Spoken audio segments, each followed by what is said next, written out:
എടാ ഏത് ക്രൊയേഷ്യ എന്ത് ക്രൊയേഷ്യ അവരൊക്കെ തീർത്തു പോർച്ചുഗല്.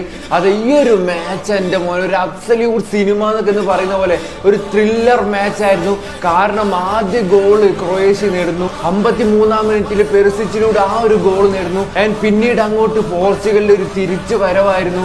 68-ാം മിനിറ്റിൽ സാക്ഷാൽ ക്രിസ്ത്യാനോ റൊണാൾഡോയിലൂടെ ആ ഒരു പെനാൾട്ടി ഗോളിലൂടെ കളി ഡ്രോ ആക്കുന്നു. 94-ാം മിനിറ്റിൽ ഗോൺസാലോ റാമോസിന്റെ ആ ഒരു ഹെഡർ ഗോള്, അതിലൂടെ കളി തിരിച്ചു പിടിച്ചുകൊണ്ട് 1-നെതിരെ 2 ഗോളുകൾക്കാണ് പോർച്ചുഗൽ വിജയിച്ചത്. എന്റെ ആ ഒരു എക്സ്ട്രാ ടൈമിന്റെ അവസാന നിമിഷം ഗ്വാർഡിയോളിലൂടെ ക്രൊയേഷ്യ ഒരു സമനില ഗോൾ കണ്ടെത്തിയെങ്കിലും അത് വാർ ചെക്കിലൂടെ ഓഫ് സൈഡ് ആയിട്ട് വിളിക്കുകയായിരുന്നു. എന്റെ ആ ഒരു നോക്കൌട്ട് സ്റ്റേജിൽ ആ ഒരു നോക്കൌട്ടിന്റെ പ്രഷറിൽ നിന്നുകൊണ്ട് ക്രിസ്ത്യാനോ റൊണാൾഡോ വീണ്ടും പോർച്ചുഗലിന് വേണ്ടി ഡെലിവർ ചെയ്തിരിക്കുകയാണ്.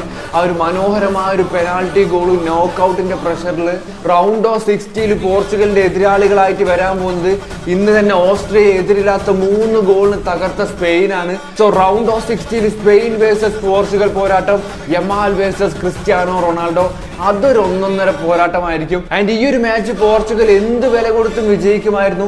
കാരണം അവരുടെ പ്രിയപ്പെട്ട ഡിയഗോ ജോറ്റ വിട്ടുപിരിഞ്ഞ ആ ഒരു ദിവസമാണ് ഈ ഒരു മാച്ച് വന്നത്. സോ ഡിയഗോ ജോറ്റയ്ക്ക് വേണ്ടി പോർച്ചുഗൽ ഈ ഒരു മത്സരം വിജയിച്ചിരിക്കുകയാണ്.